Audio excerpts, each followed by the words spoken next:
La Voz de Jesús presenta. Soy Monseñor Roberto Cipol, del Ministerio Católico Internacional La Voz de Jesús, que lleva la palabra de Dios a los corazones.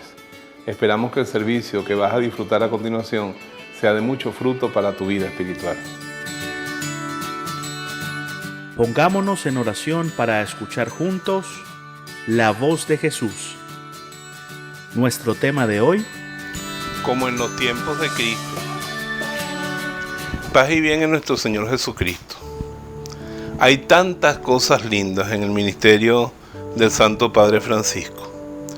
Una de las cosas que a mí me han impactado mucho desde que él comenzó a servirnos es que en sus escritos y en sus homilías él nos recuerda que esas realidades que en los tiempos de Cristo lo rodearon a él siguen siendo verdad. Y hay unos grupos que uno estudia cuando comienza a estudiar los evangelios que había en el tiempo de Cristo: los fariseos, los saduceos, los celotes, los herodianos, los esenios, los anahuín.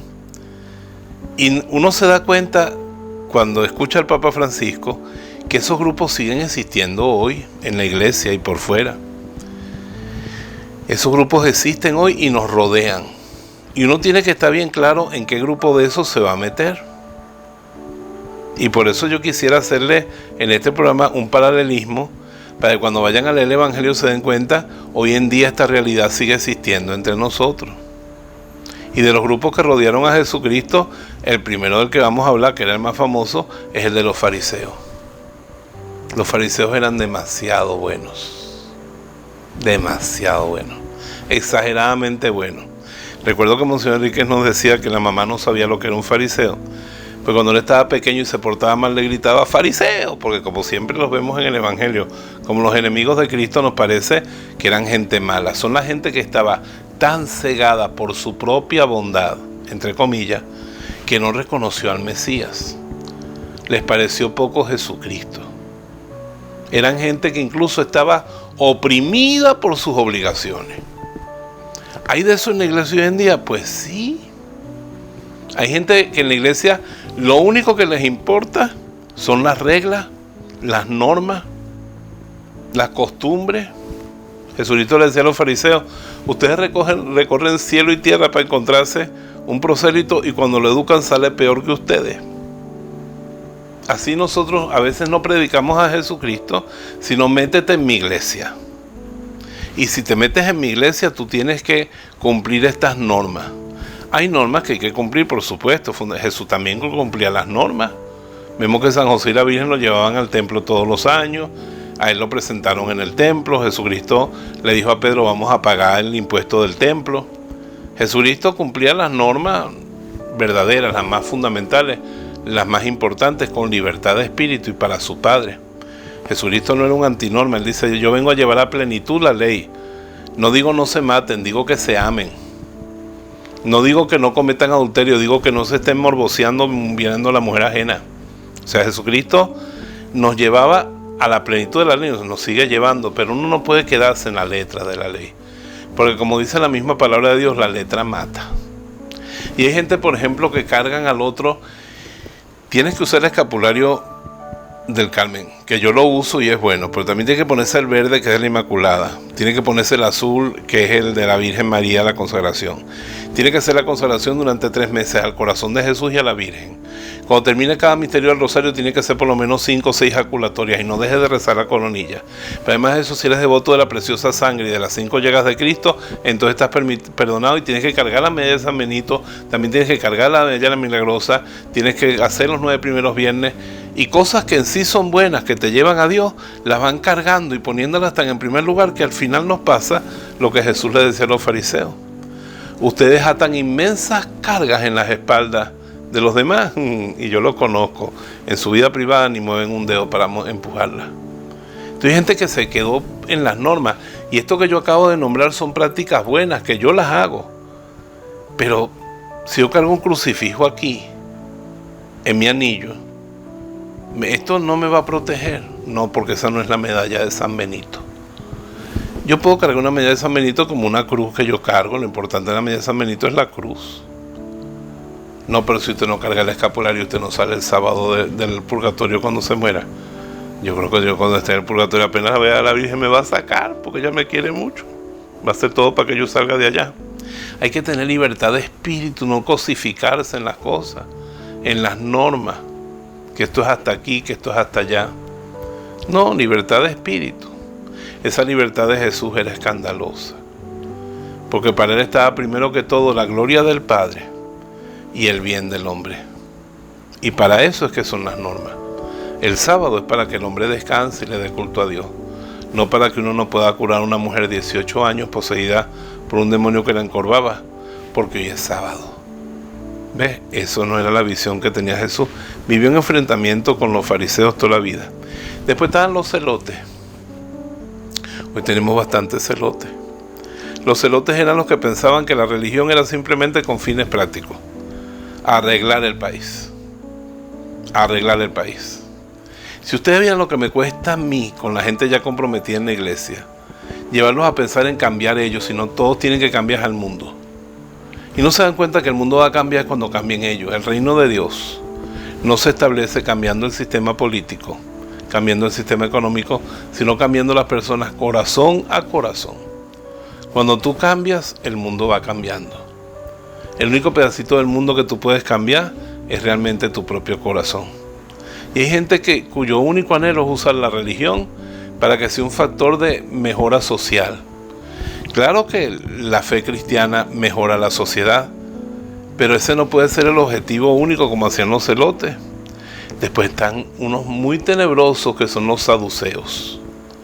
Los saduceos eran los sacerdotes, la mayoría de los saduceos eran sacerdotes del templo. Vivían las prácticas de la fe cristiana, pero no creían en el mundo espiritual. Ni siquiera creían que ellos iban a vivir después de la muerte. Eran realmente ateos prácticos. Vivían de la religión esta gente.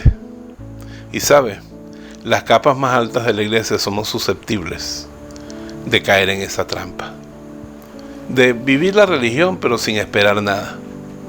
Yo espero el cielo. Yo espero la resurrección de la carne.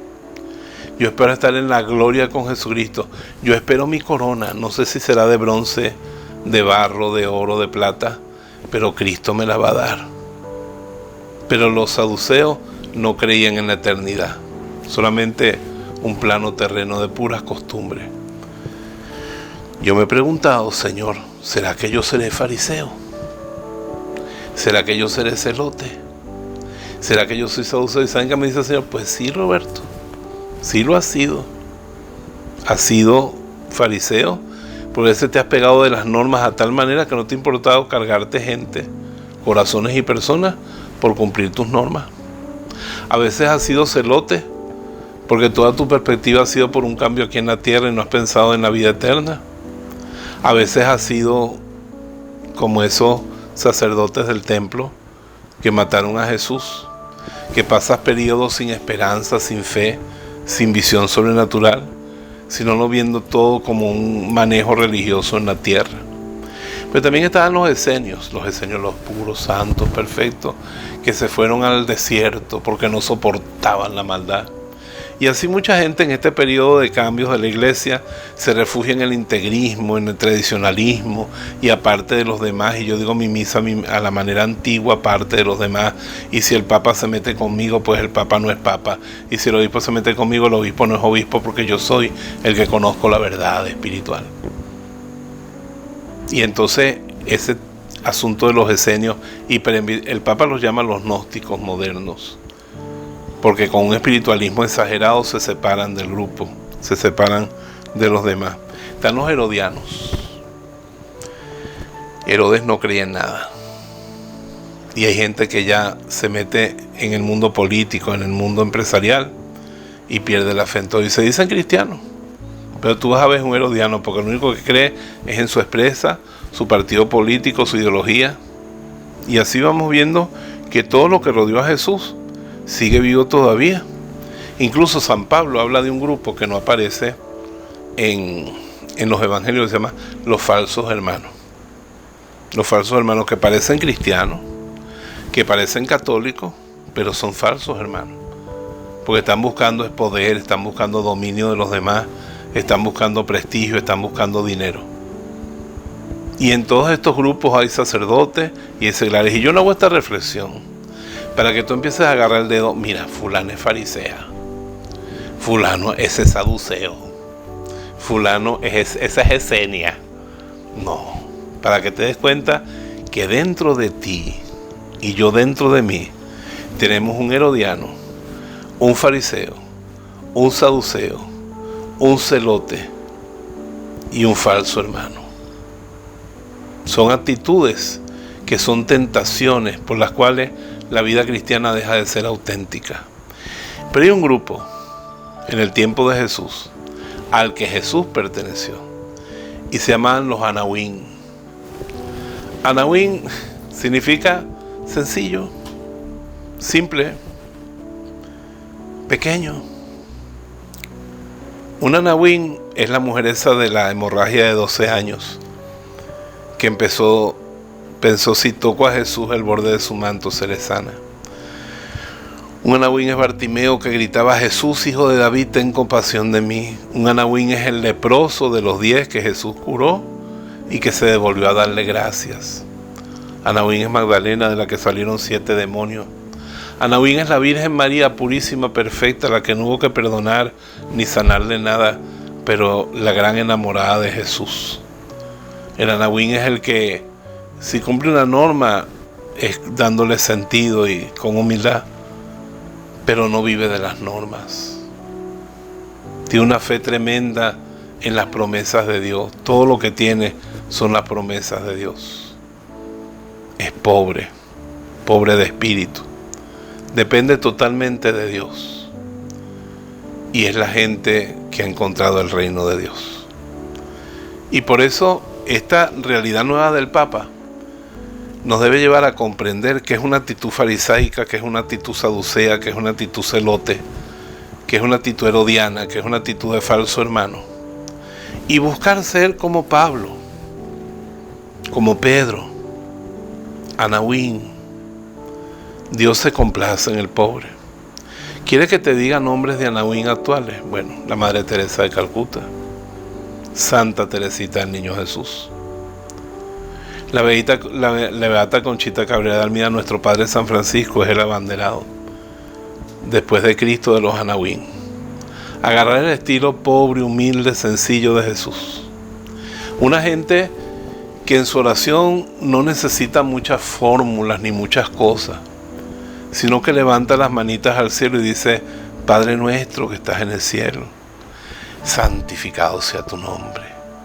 El Padre nuestro es la oración de los Anahuín, la oración de los pobres, que le piden a Dios que se realicen sus planes, que le piden perdón a Dios y que están dispuestos a perdonar a todos, que no acumulan riqueza, sino que le piden a Dios que les dé el pan de cada día y que le pide a Dios que no los deje caer en la tentación. ¿En qué tentación?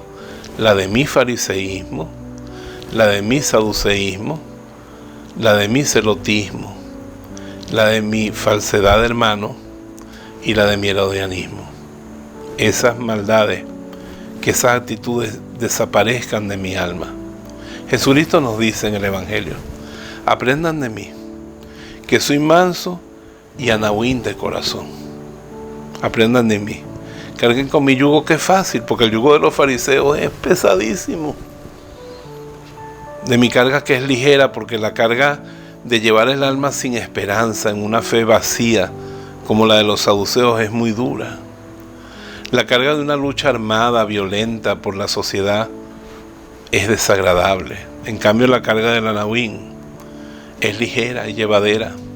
Es la vida sencilla, la vida de San Francisco de Asís, que no fue franciscano, sino que fue cristiano. El Rainero Cantalamessa, el cardenal, dice que Francisco no fue franciscano, simplemente es un cristiano.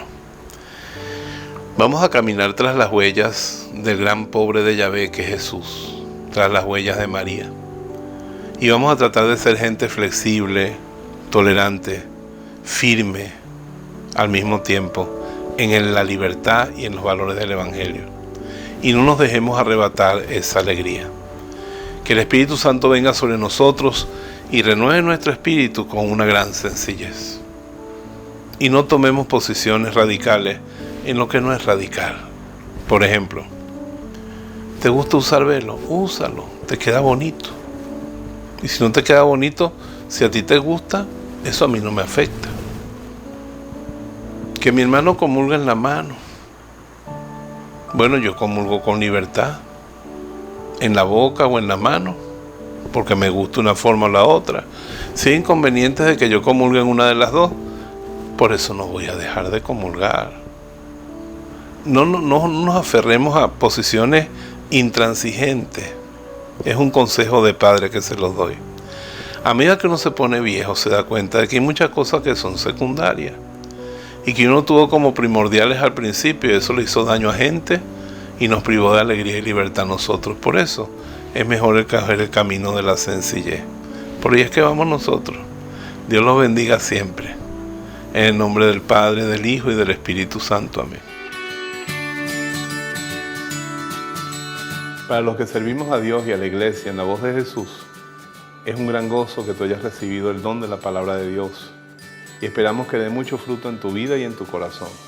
Y te bendigo en el nombre del Padre, del Hijo y del Espíritu Santo. Amén.